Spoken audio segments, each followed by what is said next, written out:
and more importantly, my legacy. To start my presentation today, I brought this didgeridoo along today. This means a lot to me. My good friend Henry Finiessa, who was probably one of the most brilliant didgeridoo musicians in the country, and we both basically went blind together.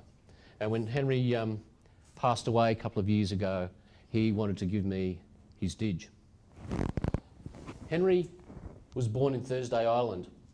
At the age of 3, he had meningitis, and they rushed him to Cairns Hospital. And that's where he was first introduced to Professor Fred Hollows, AC. And Henry, when I met Henry when I was 25, we were the same age. And Henry had some residual vision. Actually, I had very good vision at that stage, perfect acuities, just had tunnel vision. But Henry told me, he said, Ben, Dr. Hollows, he couldn't save my eyesight, but he saved my life. And so when Henry gave me this didgeridoo, he was an extraordinary didge player. I've heard many didgeridoo players play, but Henry used to be able to play an underlying rhythm, which we always hear, but then he could play up to 3 animal sounds at the same time while still playing the underlying rhythm. Now, I've never ever heard another didgeridoo player do that. When Henry used to go down to Circular Quay, when he ever needed money, he got asked by record producers, companies, they wanted him to make an album. He got offered, Yothu Yindi wanted him to play with them, and he rejected it all. Because it wasn't important for Henry about possessions and money and fame. Henry was the most humble person I've ever known. He was also probably the wisest young person I've ever known as well. And so for me, I was honoured to share that time with Henry, and I guess, and Henry was always grateful to Fred Hollows. So for me to be here today is a great honour, and I wanted to bring Henry's didge down with me today. I grew up in the Blue Mountains, healthy young fellow, eldest son of 4 children. At the age of 7 years old, I rode my first ever motorcycle. Absolutely loved it. In fact, at the end of the day, they couldn't get me off it. And it was something that I was, I guess, straight away had a passion or learned a passion for about motorcycles. I'm not sure what it was, whether it was, you know, being in control of a machine or the wind in the face, but I had a passion from a very young age. I remember I kept harassing my parents all the time to buy me a motorbike. And when I was at the age of 12, my dad said, "Oh, son," he said, "I nearly bought this motorbike for you, but your mother's, you know, she thinks it's, your mother's not very happy about it." So I couldn't have one. So I came up with this grand scheme. My dad said, "You have to convince your mother." And I went, "Rightio." So one day I said to Mum, I said, "Hey Mum," I'm 12. I said, "Hey Mum," I said, "if I get a job and I save up the money, can I buy a motorbike?" And she went, "Sure, son." So the next day the milkman came down the road, and I ran out and I went up to the milkman. I said, "Can I get a job?" And I got a job as a milkman. I used to run 40 Ks a night, 3 nights a week, and I used to earn $4 a night. After a few months, I saved up $100 and I bought my first motorbike. So, and I wheeled it down the drive. My mum said, What's that motorbike?" And I said, "Mum," I said, "It's mine, I bought it." She goes, "Oh, what?" And I said, yeah, I know, I saved up all the money." And she says, "Well, that's it." She said, "Don't ever come asking me for money to buy petrol or for spare parts." So that's where my passion started. When I was 15 and a half, I was nearly finished year 10 at high school. I went to St. Columba's College, which is 22,000 acres out in the bush, and lots of fire trails, and I used to ride virtually every day. And one day I was tearing down this fire trail, went under a canopy. It was at night time, no headlights of course, you know, 15-year-olds are pretty invincible. Went under a canopy of trees and didn't have enough moonlight, hence, and ran off the track and hit a tree, and I actually concussed myself. I had an open face helmet on, broke my nose, and I had concussion. The next day I sort of got home and I said, "Oh Mum, you know, I've got a headache," and she said, "What happened?" Rushed off to the doctors. My doctor, GP, looked into my eyes and went, and referred me to Sydney Eye Hospital. So I was after months of tests, I was diagnosed with retinitis pigmentosa. The way that diagnosis happened was the professor at the time asked me to go and wait in the waiting room. And I went, oh, okay. And my mum stayed in the room. And about 10 minutes later, my mum walked out the door and she was in tears. And I said, Mum, what's up? What's up, Mum? And she goes, come on, Ben, I can't talk now, let's go. And so we hopped in the car. On the way home, my mum was just crying the whole way. I said, Mum, what's happened? What did the doctor say? She said, the doctor said you've got retinitis pigmentosa. He said that you're going to go blind one day and there's nothing we can do. And my mum just burst into tears. And I said, what else did he say? He said, take him home and buy a billiard table. And my mum was really upset with that. She was really annoyed. She said, well, what's that going to do? I've already got a billiard table. So what I'm doing is more than just a blind guy racing motorcycles. I'm about changing cultural attitudes. I'm about breaking that stereotype. It's about the label. And the best way to do that is through being an example, a role model, sharing a story. I'd like to show you a bit more about my story. So how does a blind guy ride a motorcycle? Well, just like anyone else, still have to balance. But I have to learn, I've learned through my mind to be much more, I guess, aware of my environment and tuned into my senses. I also, when I decided I wanted to race a motorcycle and go for the...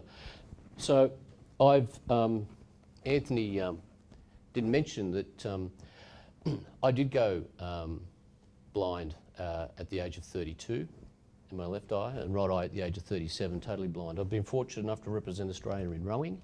I've won 3 world rowing titles, and I've also been, and after I completed my rowing career, I got seconded in the Australian blind cricket team.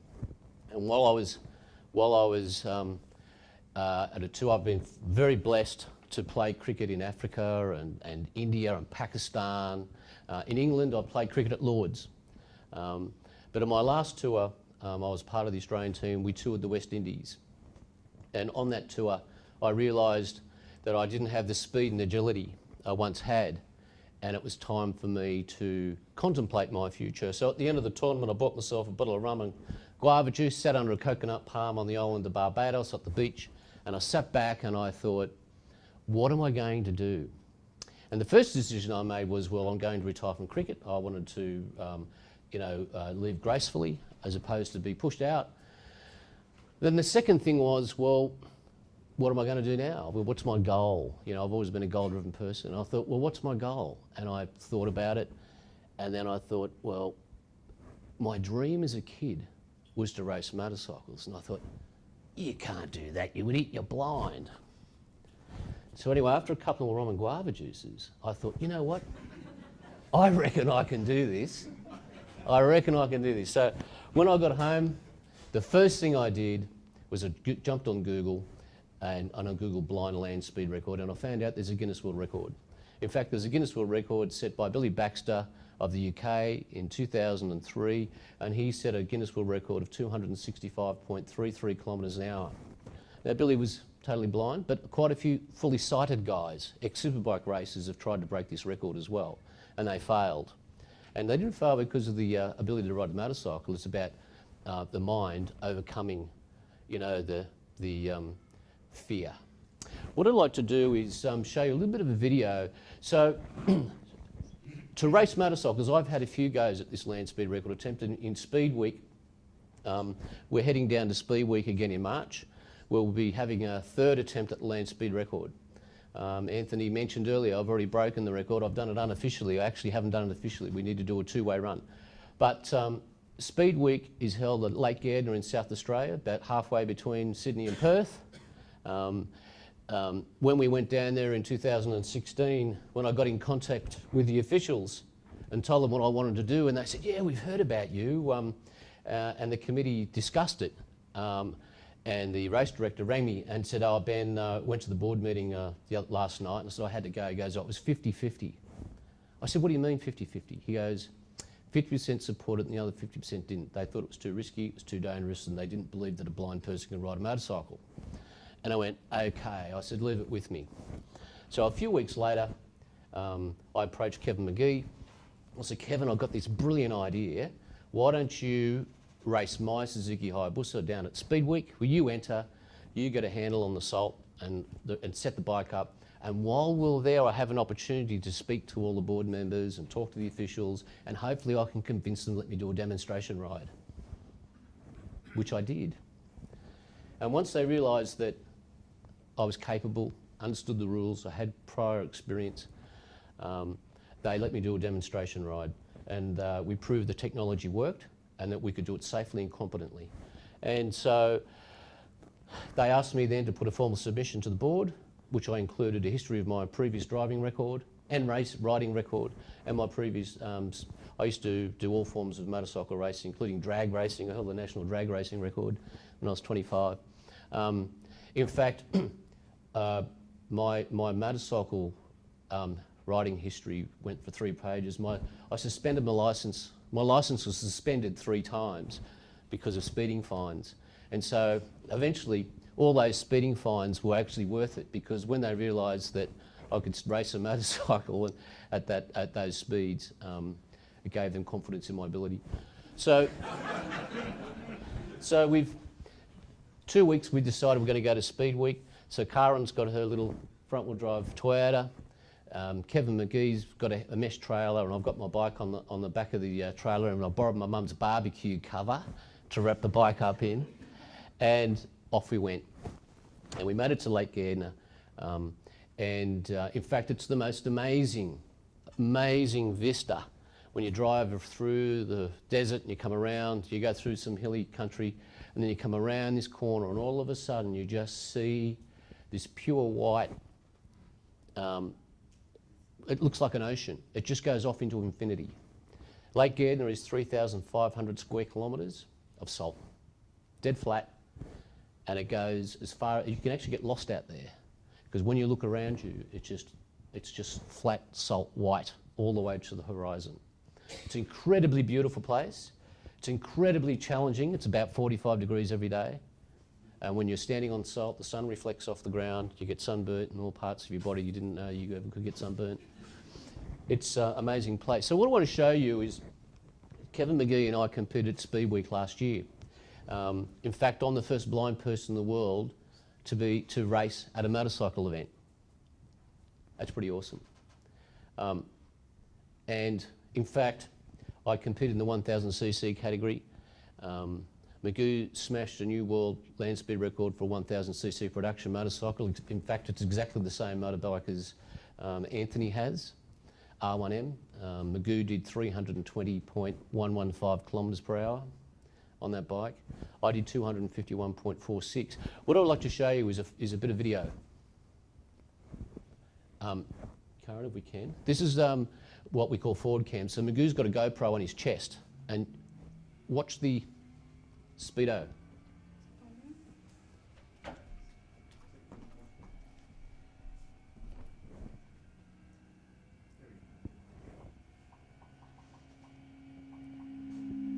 Oh, too much. It's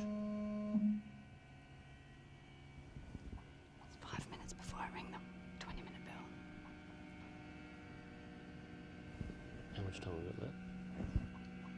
Altogether. 5 minutes. No, altogether. Then we play, 5 minutes? 15. Okay. What, two-ish, all up? Till you finish at 15. Yeah.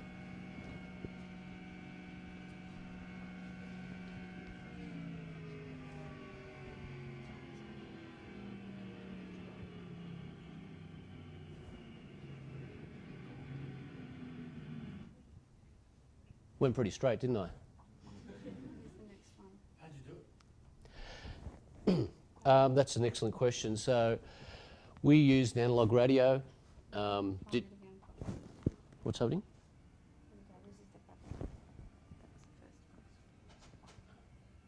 Oh, I see. So this is the, okay. So that run was done in 2 parts. In fact, Magoo aborted the first on the track. The track's 9 miles long. The timing equipment's 30 metres apart. Let's listen to this.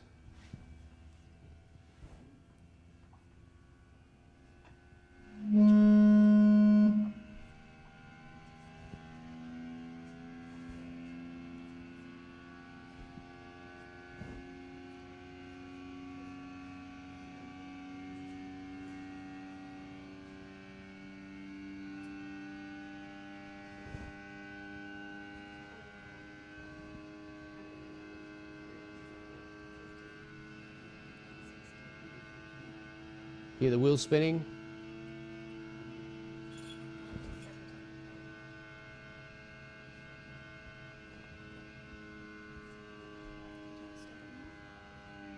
Yeah.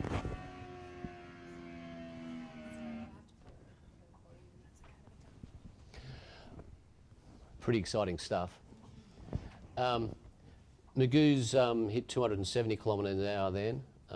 He was in 4th gear. It's got 6 gears. I went to 5th gear and I was actually pulling away from him. We estimate about 280 kilometres an hour. The thing was, the plan was that we were going to hit the 5 mile mark, and at the 5 mile mark he was going to say, go for it. And when he did, I actually rolled off the throttle. And he goes, what are you doing? What are you, go, go, go. And then we hit 280 coming out the back end of the timing gear. So the average was 251.46. The way we do it, I can tell you now, before I get on a motorcycle, my mind and the fear and of getting on a motorcycle and not being able to see where you go is nearly overwhelming. You know, we talk about risk, and riding motorcycles is risky. But what I call myself an expert on what I call risk management. So I'm very much aware of the dangers, and we develop strategies. We identify all those potential dangers, we develop a strategy and we have a plan. And then we go through and we practice and we practice and we practice. Some of the methods that I use. So overcoming the mind. Racing out in the Salt Lake, people think, oh, you're just going in a straight line. Well, you can imagine salt, right? It's hard as concrete, but it's really slippery, really slippery. In fact, to imagine it, it's a bit like trying to ride a motorbike on a wet road with sand all over it. So if you accelerate too quick, the wheel spins everywhere. If you're riding along and you're going fast, and I mean, when you start going over about 250 kilometres an hour, the wind resistance is incredible. If we get a slight head breeze, at that speed, it's enough resistance that the rear wheel just starts to spin. And then when it spins too much, it starts fishtailing. And if it fishtails too much, the handlebars start to tank slap on you. So these are all the things. Just to keep the bike in a straight line takes a great deal of skill. We use an analog radio, and we practice. So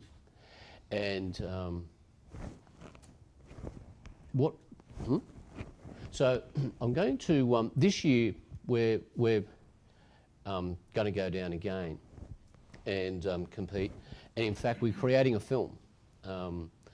And Channel 7 are going to do a documentary as well. But we've got some funding through Serendipity Films in Belgium, and we're going to do a feature film. What I'd like to do is to show you a teaser that was created recently and that was used to secure funding for a major film project.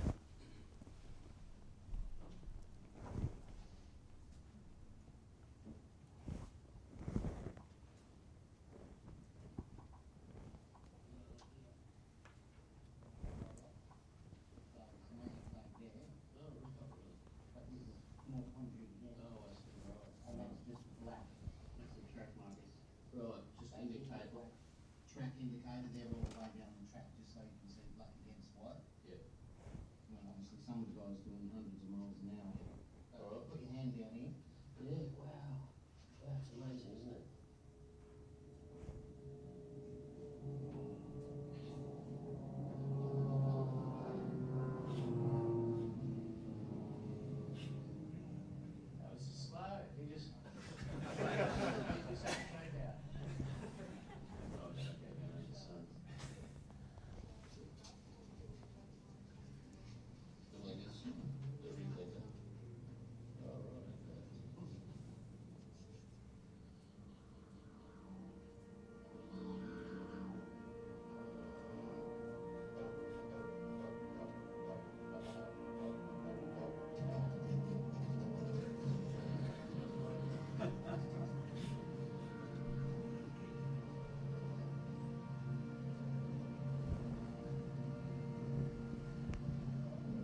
We're on the start line.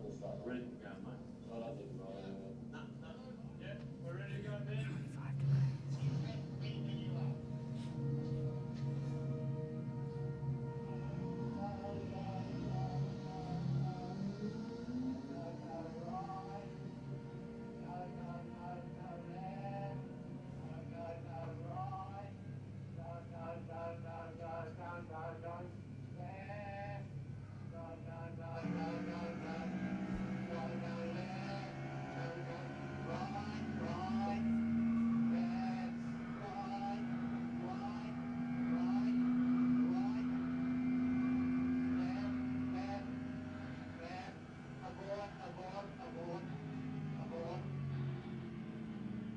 Bring it down really slow, Ben, really slow. You were turning, Ben. That's right, then. Slow down. That's all right. Just keep going. That's the one with the right back to the stick. How much time we got? 7. Very tough for it. A lot of stuff going on. But yeah, I'm not going to kiss you. Too ugly.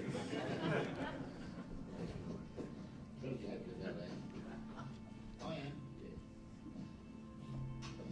Right, let me over here.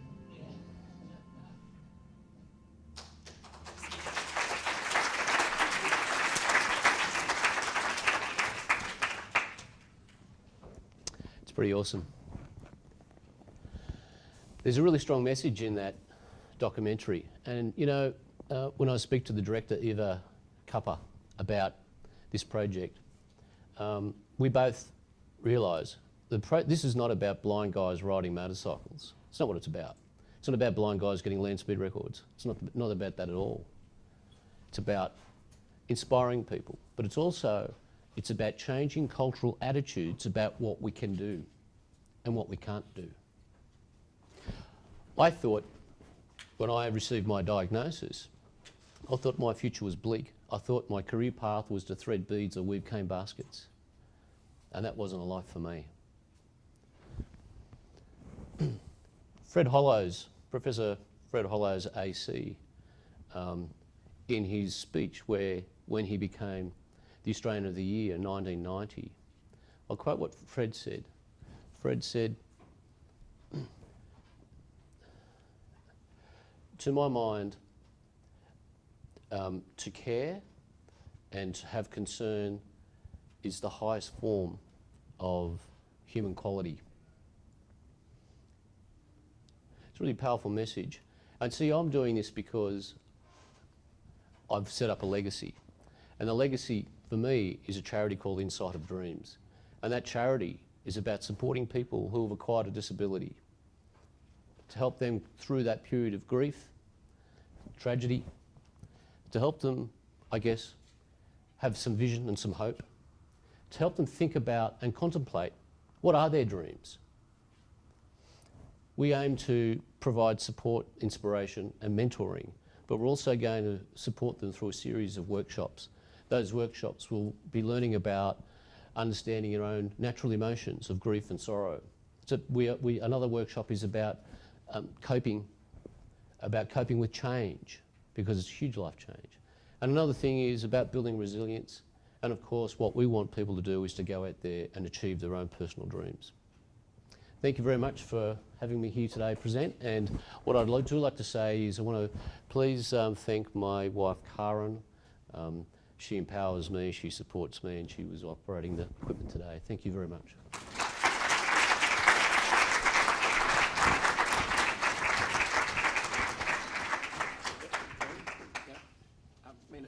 Here. Ben, thank you for coming today to address us. We try and have someone that's going to inspire us to think about what we do and so on, and I think you've done that. And also thank you for doing what you do.